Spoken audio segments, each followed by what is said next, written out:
ہم سب کے بڑے بڑے خواب ہوتے ہیں نا، پر کبھی سوچا ہے کہ کیا ہو اگر ہم صرف خواب ہی دیکھتے رہیں اور کریں کچھ بھی نہیں؟ آج ہم ایک ایسی ہی کہانی سنیں گے جو بالکل اسی سوال کے گرد گھومتی ہے۔ یہ سوال کافی دلچسپ ہے نا؟ کیا صرف امیر ہونے کا سوچنے سے کوئی سچ میں امیر ہو سکتا ہے؟ چلیں ایک ایسے نوجوان کی کہانی سے جانتے ہیں جسے لگتا تھا کہ ایسا ممکن ہے۔ تو ہماری کہانی شروع ہوتی ہے ایک بہت ہی مصروف اور ہلچل والے شہر سے، جہاں ہمارا یہ کردار رہتا تھا۔ اس نوجوان کا نام ہے تھیو، اور وہ اپنی کسی بہادری یا سمجھداری کی وجہ سے نہیں جانا جاتا تھا، نہیں، بلکہ تھیو تو اپنی سستی اور کاہلی کی وجہ سے مشہور تھا۔ اور یہی تھیو کی زندگی کا سب سے بڑا تضاد تھا، یعنی دیکھنے میں تو وہ ایک دم صحت مند اور مضبوط تھا، کوئی بھی کام کر سکتا تھا، لیکن حقیقت میں اس کے اندر کچھ کرنے کی لگن ہی نہیں تھی۔ صلاحیت تو بھرپور تھی، پر اس کی حقیقت بالکل الگ تھی۔ تھیو سارا دن بس امیر بننے کے خواب دیکھتا رہتا تھا، لیکن جب محنت کرنے کا وقت آتا تو وہ کہیں نظر نہیں آتا تھا۔ یہاں تک کہ اپنے کھانے کے لیے بھی وہ گاؤں والوں کی مہربانی پر گزارا کرتا اور ہمیشہ یہی امید لگائے رکھتا کہ قسمت خود بخود اس پر مہربان ہو جائے گی۔ لیکن پھر ایک دن قسمت نے جیسے اس کا دروازہ کھٹکھٹا ہی دیا۔ ایک ایسا موقع سامنے آیا جس کی اسے بالکل امید نہیں تھی۔ ہوا یوں کہ ایک امیر تاجر نے غریبوں میں مفت دودھ بانٹنا شروع کیا۔ جیسے ہی تھیو نے یہ سنا، اس نے موقع ضائع نہیں کیا، وہ بھی لائن میں لگ گیا، اور تھوڑی ہی دیر میں اس کے ہاتھ میں تازہ دودھ سے بھرا ایک برتن تھا۔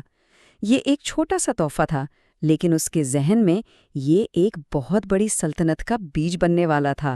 اور بس جیسے ہی وہ برتن ہاتھ میں آیا، تھیو اپنے خیالوں کی دنیا میں پہنچ گیا۔ اس کا تصور ایسے بھاگا کہ اس نے اس چھوٹے سے فائدے کو ایک شاندار اور عظیم مستقبل میں بدل دیا۔ اس کے دماغ میں پورا پلان تیار تھا۔ دیکھیں، سب سے پہلے تو وہ اس دودھ سے پنیر بنائے گا، پھر اس پنیر کو بیچ کر ایک مرغی خریدے گا۔ وہ مرغی انڈے دے گی، چوزے نکلیں گے، اور دیکھتے ہی دیکھتے ایک پورا پولٹری فارم کھڑا ہو جائے گا۔ پھر وہ مرغیاں بیچ کر گائے خریدے گا، اپنا ڈیری فارم کھولے گا، اور بس شہر کا سب سے امیر آدمی بن جائے گا۔ اور اس کا خواب صرف دولت تک محدود نہیں تھا، نہیں، یہ تو عزت اور شان و شوکت کا خواب تھا۔ وہ خود کو مہنگے زیورات خریدتے، یہاں تک کہ بادشاہ سے بھی کاروبار کرتے ہوئے دیکھ رہا تھا، اور پھر ایک امیر اور خوبصورت عورت سے شادی اور ایک پیارا سا بیٹا۔ اس کے خیال میں وہ صرف امیر نہیں تھا، وہ مکمل ہو چکا تھا۔ لیکن جیسے جیسے وہ اپنے خوابوں کی دنیا میں اونچا اڑتا جا رہا تھا، اس کا یہ سارا تصور حقیقت سے ٹکرانا ہی والا تھا۔ اور یہی کہانی میں ایک دلچسپ موڑ آتا ہے۔ اپنی خیالی کامیابی کی چوٹی پر تھیو تصور کرتا ہے کہ اس کا مستقبل کا بیٹا بالکل اسی کی طرح سست نکلے گا، اور وہ فیصلہ کرتا ہے کہ وہ اسے سخت سزا دے گا۔ وہ اپنے خواب میں اتنا کھو چکا تھا، اپنے خیالی بیٹے کو سبق سکھانے کے خیال میں اتنا ڈوبا ہوا تھا کہ وہ حقیقت میں حرکت کر بیٹھا۔ اس نے پاس پڑی ایک چھڑی اٹھائی اور اسے ہوا میں زور سے گھما دیا، اور پھر ایک تیز دل دہلا دینے والی آواز آئی۔ حقیقت کی دنیا میں اس کی خیالی سزا کا صرف ایک ہی نتیجہ نکلا، مکمل تباہی۔ بس ایک ہی لمحے میں اس کی پوری خیالی سلطنت کی بنیاد، یعنی وہ دودھ کا برتن، ٹوٹ کر بکھر گیا۔ تو تھیو کی اس بکھری ہوئی سلطنت سے ہم کیا سیکھتے ہیں؟ آئیے اس کہانی کے اصل سبق کی طرف چلتے ہیں، جو ہمیں خواب دیکھنے اور کچھ کرنے کے درمیان کا فرق بتاتی ہے۔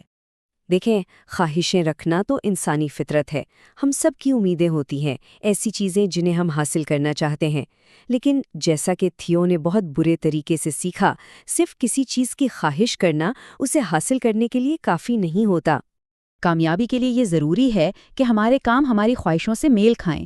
ہمیں اپنے خوابوں تک پہنچنے کے لیے ایک پل بنانا پڑتا ہے، نہ کہ صرف دوسرے کنارے پر کھڑے ہو کر حسرت کرتے رہنا۔ اور یہ پل بنتا کن چیزوں سے ہے؟ یہ بنتا ہے محنت سے، تب بھی جب ہم تھک چکے ہوں۔ یہ بنتا ہے نظم و ضبط سے، تب جب ہمت جواب دے رہی ہو۔ اور یہ بنتا ہے اس یقین سے کہ ہماری کوششیں ضرور رنگ لائیں گی۔ تو آخر میں یہ کہانی ہمیں ایک بہت اہم سوال پر چھوڑ جاتی ہے۔ ہم سب کی زندگیوں میں ایسے دودھ کے برتن ہوتے ہیں، یعنی چھوٹے چھوٹے مواقع جو کسی بڑی چیز کی شروعات بن سکتے ہیں۔ سوال یہ ہے کہ کیا ہم بھی تھیو کی طرح صرف خیالی محل بناتے رہیں گے، یا پھر اس موقع کو استعمال کر کے حقیقت میں کچھ تعمیر کریں گے؟